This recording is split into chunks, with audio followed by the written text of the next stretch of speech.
Familiares de víctimas de acá de Mar del Plata elaboraron una serie de puntos debido a lo que ellos tuvieron que vivir y sufrir, porque no es solamente cuando te matan a un ser querido, sino todo lo que uno tiene que transitar en el después, ¿no? Esa falta de justicia, ese mendigar justicia en los tribunales, el sentir muchas veces que quien nos hizo tanto mal tiene más derechos que nosotros. Entonces, bueno, ellos elaboraron una serie de varios puntos, ya se presentaron a diferentes diputados en el Congreso, y nosotros ahí, bueno, vamos a hacer como un resumen de esos puntos, como para poder ver de qué manera después de que ocurren estos hechos realmente se logra justicia, que es ni más ni menos que eso. Los puntos los tenemos acá nosotros detallados, pero quisiera que ustedes los desarrollen, ¿no? Sí, básicamente también me gustaría aclarar cuando, obviamente esto no es la primera convocatoria en la cual participamos, venimos hace muchísimos años en algún punto intentando concientizar no solamente a nuestra dirigencia política y a los legisladores, ni a los departamentos judiciales, sino también a la ciudadanía toda, ¿no? Cuando uno hace este tipo de convocatoria, apuntamos justamente a que todo lo que nosotros hemos sufrido y hemos vivido en carne propia también sirva para algo, y ese algo tiene que ser modificar algo en este bendito país, ¿no? Por eso cuando hablamos de la ley de víctimas o de los puntos que ahora vamos a mencionar, justamente el propósito de modificar esos puntos es para que el día de mañana, Dios quiera que nunca les toque estar de este lado, pero si están de este lado, cuenten con muchas más herramientas y posibilidades que nosotros no tuvimos en el momento de pedir justicia. Por eso esto siempre lo digo cuando empiezo una nota, porque creo que es importante el compromiso y la participación de todos los ciudadanos, ¿no? Yo siempre digo que si logramos modificar algo, en mi caso yo no voy a entrar en casa y voy a tener otra vez a mis viejos, a mis hermanos, no van a volver con ninguna ley, con ningún artículo, con ninguna modificación. Pero sí por lo menos tener esa satisfacción, ¿no? De que tanto dolor sirva para algo. Por eso es importante también de que hoy nos acompañen, como pedimos en cada convocatoria que hacemos, que tristemente generalmente lo que vemos son todos familiares de víctimas. O sea, es muy raro ver al ciudadano que no le tocó estar de este lado, ¿no? Y eso a veces pone triste, porque uno dice, bueno, esto lo cambiamos entre todos o no va a cambiar. Desgraciadamente no va a cambiar. ¿Y por qué crees que pasa eso? Yo creo que no es porque el ciudadano que no le pasó no le importe o no sé, o no quiera vernos, sino yo creo que es muy doloroso ponerse de este lado, ¿no? Yo creo que con estos temas uno piensa que esto lo ve por la tele, a mí no me va a tocar nunca, a mí mi hijo nunca me lo van a matar. Es muy doloroso pensar que a vos te pueden matar. Es la negación. Claro, sí, pero yo creo que es algo inconsciente del dolor que genera en ponerse, aunque sea un segundo, de este lado, ¿no? Entonces, como que hoy creo que todo el mundo piensa que te pueden robar el celular, pero de ahí a que te maten un hijo, un padre, un hermano, no.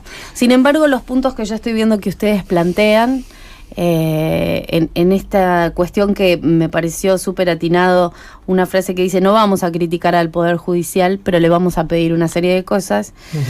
Son puntos que está pidiendo toda la población, no solamente los familiares de víctimas de delitos. Entonces es como medio contradictorio que sea algo que todos pedimos y que después, al momento de tener esa empatía, de acompañar y de decir acá estamos, no estemos en realidad, ¿no? Exactamente. Uno de los puntos, por ejemplo, nosotros hemos peleado mucho en lo que es la ley de víctimas, y que incluye esto de la posibilidad, que es ni más ni menos de tener los mismos derechos que tienen los delincuentes a lo largo de un proceso judicial. No estamos pidiendo nada alocado, no estamos pidiendo ni pena de muerte, ni nadie que se mueran todos en la cárcel. No, estamos solamente pidiendo contar con un abogado gratuito como tienen los delincuentes.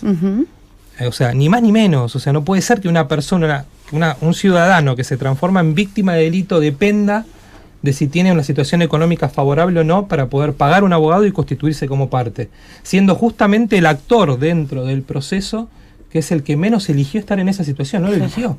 O sea, el delincuente elige estar en esa situación y tiene el Estado que le da un abogado, que está bien, tiene que ser así, pero del otro lado tiene que pasar lo mismo. Lo mismo el tema de la participación de la víctima en todo el proceso. Hay una instancia que es la que está en el debate, que en todos los casos desgraciadamente que vemos, que es la parte de ejecución de la pena, cuando se tiene que controlar el cumplimiento de la pena de los asesinos, violadores, de los delincuentes.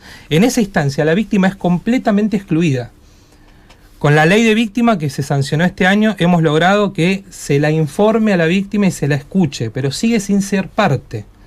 O sea, y verdaderamente es algo muy, muy alocado al ver la cantidad de jueces que tenemos que viven matando con sus firmas, como siempre decimos nosotros, porque matan cada vez que liberan un asesino de estos. Es muy loco que al día de hoy todavía no se le dé la posibilidad a la víctima de ser parte en esa instancia, que sería una barrera muy importante también en esto de la reincidencia y demás. Yo creo que a estos jueces, si tienen que tener a la víctima enfrente, no les es tan fácil firmar, ¿no? Y algo también que decía Matías que es muy importante, justamente nosotros no elegimos estar de este lugar y nosotros no sabemos estar de este lugar. O sea, cada uno de nosotros tenemos una profesión que no tiene nada que ver con esto. Cada uno tenemos un trabajo que no tiene nada que ver con un tribunal. Entonces, cuando a mí me mataron a mi hijo, a Kevin, y él agonizó durante una semana y después de eso, al fallecer, se me acerca un abogado y me dice, bueno, tenés el juicio penal, el juicio civil, y uno lo mira y dice, ¿de qué me está hablando? No entiendo nada de nada, pero gracias a mi familia pudimos llamar a un abogado, pudimos tener una explicación. Hay gente que en el medio de todo este dolor, de toda esta confusión, encima no entendés nada de lo que estás viviendo. Quienes delinquen, la verdad que sí, saben perfectamente si estoy armado cuánto me dan, si es un arma blanca cuánto es, si es en la calle, si es en una casa, o sea, saben todo. Por eso lo que pedimos, sabemos que acá en Mar del Plata hay una oficina de atención a la víctima, pero la verdad es que, por ejemplo, hoy pedimos ver al intendente de esta ciudad, no está de vacaciones. Está bien, tiene derecho a tener sus vacaciones, pero uno dice, bueno, en algún momento tiene que estar. Acá los familiares de víctimas nos dicen, nunca está como para recibirnos. Y las víctimas son quienes pueden llegar a ir al intendente a decirle, mire, en tal calle pasa esto, en tal lugar pasa lo otro, como me pasa a mí donde vivo yo, y le digo a mi intendente, en tal lugar se corren carreras callejeras, en tal lugar se venden drogas. Entonces somos nosotros los que tenemos que hacer de nexo, y si ellos no nos quieren escuchar, la verdad que se hace muy difícil entonces después encontrar la solución. Vivian, perdón, sí. ¿No? Y también un punto importante que desgraciadamente es una costumbre que se generó en nuestro país, que depende de cuán mediático es el caso, estos dirigentes atienden o no al familiar de víctima. Es una vergüenza que el familiar de víctima dependa de un medio de comunicación para obtener justicia o una respuesta en la Argentina. O sea, vos hablás y lo primero que intenta un familiar de víctima es hablar con ustedes. Y no es la tarea del periodismo hacer justicia. Y creo que eso estamos ya completamente desvirtuando la situación y el cuál es el camino para obtener justicia. Nosotros siempre decimos, en el caso de Vivian, en el mío, de Isabel Giaconis, bueno, de muchos familiares que nos decían continuamente que teníamos suerte. Y vos sabés que a mí me costaba tanto entender el concepto de suerte. Que tenían suerte porque... Claro, venían otros familiares y me decían, vos tenés una suerte terrible. Y yo decía, ¿cómo suerte? Y después entendí que esa suerte, a lo que ellos se referían, es que en nuestros casos era público. Entonces, claro, funcionaba una ley de víctima a la perfección. Como era público el caso, teníamos abogados que se ofrecían a hacer el caso. Claro. Los jueces te atienden, los gobernadores te atienden, el ministro de Justicia te atiende. Ahora, la realidad que el 99% de las víctimas no les pasa eso. Claro. ¿No? Es verdad. Y otro punto, antes que me olvide, es que acá en Mar del Plata hay un centro de atención a la víctima. Bueno, cuando ocurre un hecho, tendría que ser la gente del centro de atención a la víctima quienes vayan a atender a la víctima. No tiene que ser al revés, no tiene que ser que la víctima tenga que llamar a este lugar. Y también lo que nos dijeron acá es que muchas veces llaman y no están, o que no tienen psicólogos, o que no están las 24 horas del día. Por lo menos tener un teléfono que conteste y al otro día inmediatamente contestar ese llamado. Y a veces dice, uno piensa, ¿no? ¿Cómo puede ser que la gobernadora de la provincia de Buenos Aires, uno trata o le manda una carta e inmediatamente obtenemos una respuesta? Y desde el Centro de Atención a la Víctima acá en Mar del Plata no obtuvimos ninguna respuesta como para los familiares de víctimas. Sí, aquí tuvimos la semana pasada en el micrófono a una joven que la atendieron 5 días después, ¿no? Aquí en el centro Bucetich. Hay toda una movida de legisladores para ver si se puede reactivar un poco más el tema en este sentido. aquí en esta mesa, para la gente que está escuchando, hay como una suerte de resumen de tremendos casos de delitos en el Código Penal de la República Argentina, por el cual vienen luchando ustedes en caso particular y colectivo, ¿no? Porque además de ustedes dos está la señora Isabel Giaconi, que ha sufrido ella y su familia un tremendo crimen, ¿no? Y además de violación. Entonces me parece que resumen todo lo que le está pasando de más y de mal a la Argentina. Pero ustedes hace muy poco tiempo estuvieron con el presidente Macri, contigo, Matías, lo comentamos en una nota telefónica, pero no hemos tenido oportunidad de preguntárselo a ustedes también, en el sentido de si efectivamente el gesto del presidente significa efectivamente que va a avanzar esta comisión que está trabajando sobre el reordenamiento del Código Penal y de las leyes penales, y si efectivamente lo que está faltando, hay una decisión política de que el Congreso trabaje en este sentido, ¿no? Porque si no, siempre estamos hablando sobre lo que necesitamos, sí, y nunca sobre lo que tenemos. Lo importante es que hoy existe una comisión que está modificando el Código Penal. El presidente es el doctor Borinsky, nos ha recibido como para escuchar a los diferentes familiares. Sabemos que acá en Mar del Plata también los hechos viales son terribles. Mañana murió un señor. Nos estaba contando acá el señor Parra, porque yo justo vi estrellas amarillas y me dijo, hoy tenemos que colocar otra estrella amarilla. El tema es que, bueno, esperemos. Sabemos que para marzo del año que viene nos dijeron que iba a estar ese proyecto de modificación del Código Penal y después tiene que ir al Congreso. A nosotros nos surge esto, es como que nos queda bastante lejos marzo, después que se trate, sí, después esperemos que realmente, ya que se está tardando tanto tiempo, que bueno, que sea y que salga lo mejor posible. Hay una realidad, sí, también que no podemos dejar de mirar. Desgraciadamente también somos, me incluyo a mí y a todos, ¿no? Somos una sociedad y tenemos una dirigencia política espasmódica, que reaccionan y modifican después de un hecho. Volvemos al tema de lo mediático. Después de que es un hecho muy mediático, ahí salimos urgente a poner parches en leyes, y la realidad es que yo no tengo duda de que creo que políticamente hablando no le suma a ningún gobierno ni a ninguna dirigencia política hablar de estos temas. Entonces se abarcan cuando queman las papas. Si no, los metemos abajo, ¿no? Es inevitable. Sin embargo, la seguridad es un gran negocio. Sí, totalmente, pero es como que cuesta mucho. Nosotros nos llevó muchos años a hablar y escuchar la palabra víctimas en el Congreso. Para nosotros el primer logro, ¿o no, Vivian? Sí. Cuando el primer día escuchamos víctimas en el Congreso no lo podíamos creer, porque éramos invisibles. Sí. Y no hablo de un gobierno en particular, de muchos gobiernos. O sea, nadie hablaba de esta realidad. Entonces, uno se pregunta, ¿pero por qué? Porque es la verdad, ¿cuánto hace que ustedes no ven a un político cortar el cordón de una cárcel en la Argentina?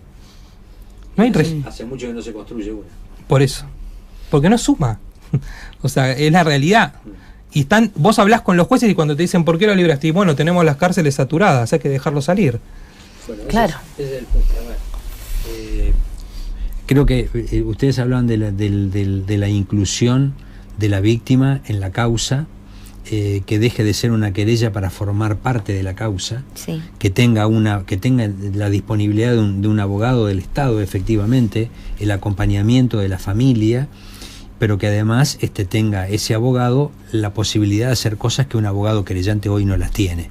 Pero a mí me parece que las otras dos grandes cuestiones es el principio y el final. El principio de un delito y el final de la condena. Sí. Entonces, el juez de garantías y el juez de ejecución penal en la República Argentina, en mi opinión, son las dos partes de esta balanza en donde empieza a darse cuenta la persona que sufrió un delito o el familiar que sufrió de víctima de un delito, que puede empezar a sufrir más a partir del juez de garantías y puede terminar sufriendo mucho más con el juez de ejecución penal. ¿El presidente qué les dijo de esto? Y el presidente lo que nos dijo es que cuando le hablamos justamente de la justicia y de lo que está ocurriendo con muchos jueces, ya que estamos pidiendo también juicio político por el caso de Abril, al juez que intervino, él hacía unos días había hecho un discurso donde criticó al sistema judicial, a las vacaciones que se toman los jueces, al hecho de que no tienen que pagar ganancias. Y él nos dijo, bueno, yo acabo de hacer un discurso muy duro y ahora tenemos que ver qué hacemos con todos estos puntos. Bueno, vamos a ver realmente qué se hace. Estamos a la espera, nosotros fuimos, le presentamos todos estos puntos, todavía no obtuvimos respuesta de nada. Hasta también la ley de víctimas la tiene que firmar él, el señor Mauricio Macri tiene que firmarlo, porque a partir de ahí entonces sí se puede empezar a aplicar y se puede empezar a sumar las diferentes provincias. Esperemos que el presidente lo firme cuanto antes. Por eso es como que se van tomando su tiempo y todos los días mueren muchas personas y se destruyen muchas familias en la Argentina. Entonces es mucho lo que hay que hacer. Yo creo que saben perfectamente que las cárceles no sirven o que hay que mejorarlas, que el patronato de liberados hay que mejorarlo, que hay que ver el tema de educación, de droga. Saben lo que hay que hacer. Bueno, ahora queremos ver cómo se aplica todo eso y nosotros, como familiares de víctimas, vamos a seguir reclamando, denunciando con nombre y apellido y realmente diciéndoles que no queremos más víctimas en la Argentina. Estamos hablando con Matías Bañato y Vivian Perrone. Ellos son familiares de víctimas del delito en nuestra ciudad, en Mar del Plata, pero además aquí en la emisora están Elsa Gómez de la Asociación Madres del Dolor, está Sandra y Gustavo Parra, que son los papás de Jessica Parra. ¿Me falta alguien más? Isabel Yaconis. Isabel Yaconis. Todos ellos traen un mensaje claro a la radio, pero sobre todo son los representantes de muchos de nuestra comunidad que esta tarde se van a dar lugar allí en Luro y Mitre. Y el mensaje es clarísimo. Queremos leyes claras y sencillas que respondan a nuestras necesidades. Esto es básicamente el mensaje que van a dar esta tarde. Algunos de los puntos que van a ampliar hoy: que se respete y aplique la ley de víctimas 27.372 votada y reglamentada en el Congreso, que las condenas sean de cumplimiento efectivo, que no se den beneficio a los reincidentes, delitos con excarcelación, que haya un organismo de control y línea directa de denuncias a funcionarios judiciales que abusan de su autoridad y ejercen mal sus funciones, como también un sitio web para monitorear dichas denuncias. Que los funcionarios judiciales tengan controles psicofísicos periódicos, idoneidad y equilibrio emocional. Qué importante. Sí, porque, que en delitos... Sí, te escucho. Porque ellos son los que tienen en sus manos las causas de la muerte de nuestros seres queridos. Yo siempre recuerdo que una vez fui desesperada a ver un juez y a preguntarle por qué estaba tan estancada la causa por la muerte de mi hijo, y me dijo, porque si su hijo ya murió, yo ahora estoy para los que están vivos, para los que están presos. Y yo le dije, pero yo no decidí que mi hijo muriera, ni él tampoco. Mi hijo murió porque hay uno que debería estar preso y no le está. Entonces, esa frase puede hacer que uno vaya y se tire bajo un tren. Y es lo que uno no entiende, ¿no? Porque uno dice, ¿para qué está un juez? Pues si no ponemos una computadora que es helada, fría, y nos responde lo mismo. Claro. Exactamente. O no responde mejor. O no responde mejor que ya. Sí, tal cual. Pero un juez, cuando hablábamos recién del juez de ejecución, supuestamente está también para aplicar la lógica, ¿no? No solamente esto que hablábamos de que se tome el trabajo de ir, de entrevistarse con esa persona que le va a otorgar un beneficio, de ver. Lo que pasa es que eso no lo hacen. No lo hacen, porque volvemos a lo mismo, ¿no? Porque están tapados de expedientes, que no tienen tiempo. Preguntaba el otro día, Matías, si en la reunión con el presidente se había planteado alguna posibilidad de que cambiase el escenario de la acción de los jueces de ejecución penal, en torno a que no fuese la única responsabilidad del juez de ejecución penal, como ocurre en muchos países del mundo, sino de una comisión que estudie, que establezca si efectivamente la persona que va a quedar en libertad está en condiciones de quedar en libertad. Acá tenemos un patronato liberado que está desarmado, ¿no? En la provincia de Buenos Aires, acá murió una integrante, un asistente social del patronato liberado muerta por asesinos en Miramar, ¿no? Es decir, con tipos que tenían cuentas pendientes con la justicia. ¿Qué, les dijo algo sobre eso? No nos dijo, pero nosotros también le planteamos, como en el caso de Abril, que desde la cárcel, el servicio penitenciario había hecho un informe donde la conducta de quien le quitó la vida a Abril era desfavorable. Los psicólogos también no aconsejaban darle ningún tipo de beneficio, porque no estamos hablando de, bueno, se le cumplió el tiempo, ¿qué hacemos? Era un beneficio como para salir 3 años antes de lo que tenía, de lo que decía su condena, y a pesar de eso lo liberó.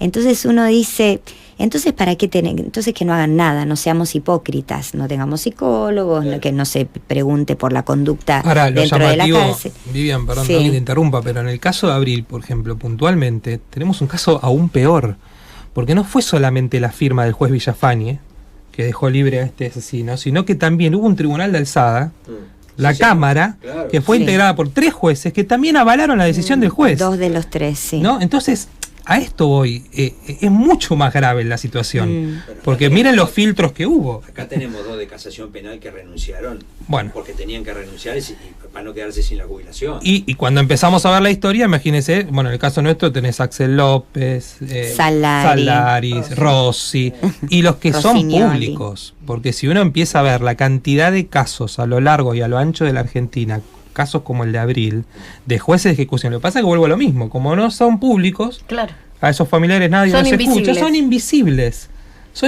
pero pasa mucho más de lo que se da a conocer, ¿no?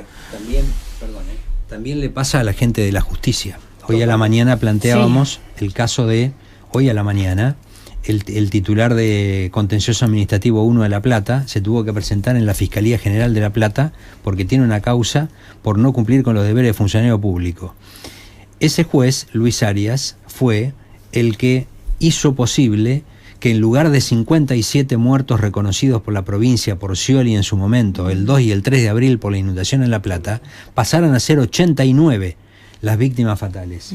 Fue el juez que logró que en la ciudad de La Plata se profundizara la investigación para llegar a ese número y para que otras familias tuvieran la posibilidad de abrir causas judiciales. Ese juez hoy está cobrando menos plata, está con un jury a medio camino en la legislatura y hoy tuvo que ir a declarar. Y tenés a Zaffaroni con 300.000 pesos por mes de jubilación. Ahí están los ejemplos de la justicia argentina.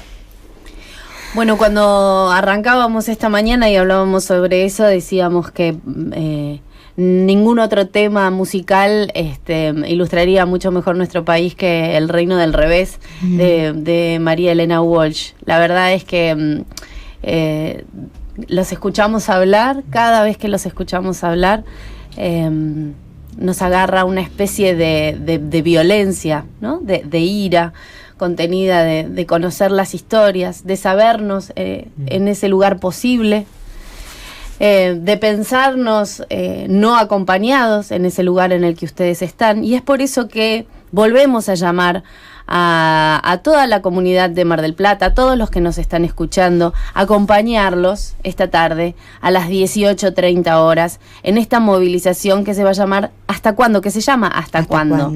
Está el hashtag ¿Hasta cuándo? Para que ustedes puedan acompañarlo desde todos los lugares, no solamente haciéndose presente esta tarde. Por ahí hay mucha gente que trabaja, pero quizás una palabra en las redes sociales, una foto, un apoyo, de esta manera que se multiplica, ¿no? Sabemos cómo funcionan las redes sociales, que junto con los medios de comunicación son los que hacen posible la masificación, el conocer un hecho o muchos hechos, o en este caso la movilización de esta tarde. Me parece de estricta justicia recordar al querido Erico Dagati, que está en España, que fue quien comenzó, que ha sido el impulsor de la ONG Víctimas del Delito y del Tránsito en la ciudad de Mar del Plata. Y por supuesto recordar al querido Pablo, ¿no? Pero a Erico Dagati, a su señora, que están en España, que habitualmente escucha la transmisión de la radio o está muy atento a lo que sigue pasando en Mar del Plata. Bueno, Erico, además de perder un hijo, le ha pasado el tren de la vida por encima, ¿no? Como le ha pasado a ustedes. Y la verdad es que, como comenzó la nota Matías, a nosotros no nos va a cambiar la vida después de esta marcha. ya lo que nos pasó nos ocurrió y hacemos este sacrificio de dejar lo que nos queda de nuestras familias para venir a Mar del Plata o arreglar nuestros trabajos para después recuperar lo que estamos dejando, porque no queremos que otros estén en nuestro lugar. Entonces, si nosotros lo podemos hacer, yo creo que los que viven en Mar del Plata y los que se pueden sentar hoy en una mesa con todos sus seres queridos, con ellos, ¿no? El decir, voy a ir por mi familia y por todos los demás, y porque a pesar de todo esto que nos pasó, tenemos esperanza, porque si estamos acá es porque creemos que puede haber un cambio.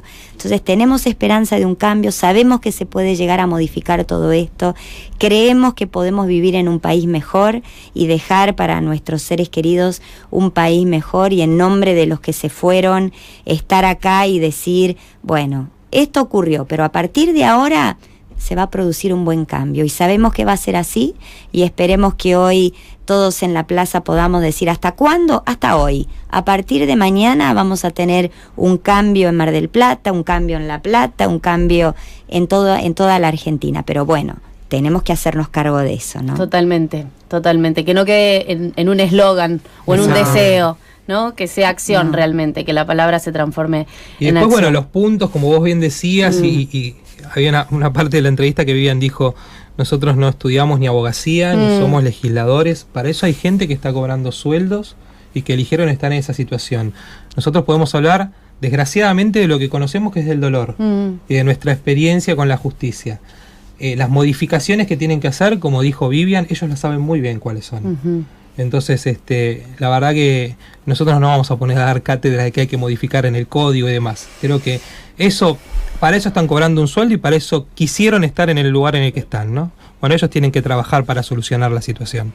Hoy a las 18:30 en la Plaza San Martín, allí en Luro y Mitre, van a estar, entre otros, Matías Bañato, Vivian Perrone, Elsa Gómez, Sandra y Gustavo Parra, y todos los familiares de víctimas del delito, lamentablemente, de Mar del Plata, algunos que vinieron de afuera. Se intenta que esto sea a nivel nacional, y ojalá esté toda la comunidad. Ese es mi deseo, y seguramente el de los oyentes que nos están acompañando. Muchas gracias por haberse tomado este tiempo y acercarse aquí a los estudios de Radio Brisas. Gracias por siempre darnos la oportunidad de poder hablar con ustedes y acompañarnos siempre en esta lucha. Por llamarnos siempre, la verdad que muchísimas gracias. Muchas gracias a ustedes, fuerza, y nos vemos a la tarde en la plaza. Bueno, muchas gracias. Radio Brisas. Sentimos respetar cada opinión. Sentimos con vos. En Los Gallegos festejamos nuestro mes aniversario lleno de novedades para vos. Vení a conocer el nuevo espacio con Plaza Blanda de Playland, con propuestas didácticas y muchos juegos para los más chicos en nuestro nivel niños.